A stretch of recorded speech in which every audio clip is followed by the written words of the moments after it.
and almost 1 year into President John Dramani Mahama's second term, Ghanaians are taking stock of the administration's performance across key sectors. ChannelOne News' Jude Duncan examines the much-publicized Operation Recover All Loot, that's the oral initiative, assessing its implementation after a year in office and weighing its achievements or shortcomings so far. Operation Recover All Loot was unveiled as a flagship anti-corruption policy by President John Dramani Mahama in a run-up to the 2024 general elections. Following his electoral victory, the president set up a committee chaired by Samuel Okudzeto-Ablakwa to receive petitions and intelligence on alleged corruption. The committee was tasked with gathering information on suspected corrupt activities and referring such cases to the relevant law enforcement agencies for investigations and possible prosecution.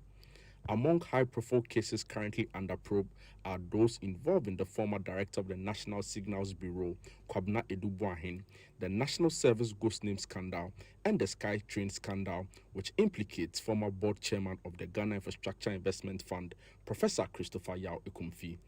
The Member of Parliament for Menchia South, Nana Eje Bafuiwa, contends that the government's decision to discontinue corruption cases initiated by the previous administration against some NDC members signaled the early setbacks of the oral initiative.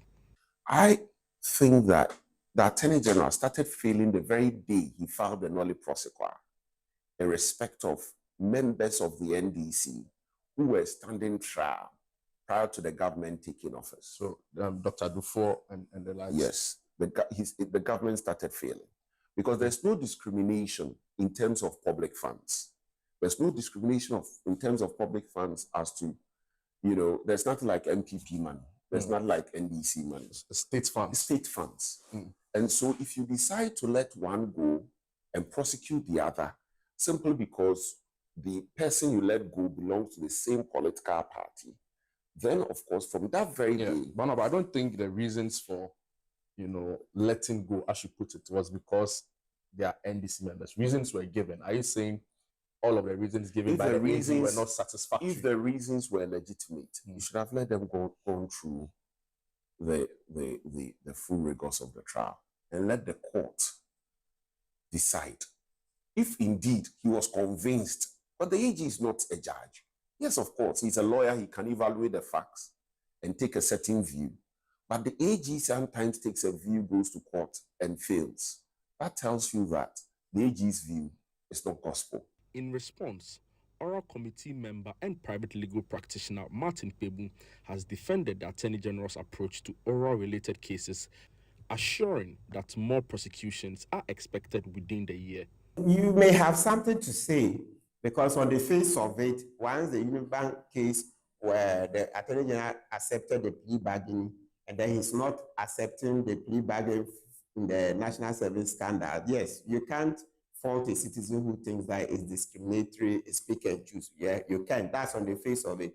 But when we drill deeper, we begin to understand why the Attorney General did so. You see, when the Attorney General accepted the plea bargain from the Dufours, that's the Unibank case, people bayed for his blood. We kept baying for his blood. People said, no, no, no, no, no, no, no. The very thing that Sam did in the ambulance case. I remember the ambulance case, like what Godfrey Dami refused to collect the money. No, I want prosecution, I want prosecution. That's what people did to the Attorney General. Say, no, it's a slap on the wrist. How will people reform if you don't jail them? Meanwhile, this Unibank case is fraught with a lot of negative things and a lot of doubts and loopholes. So you can see that as time goes on, the Attorney General has been saying that there are more oral cases coming. So it's the AG who said it.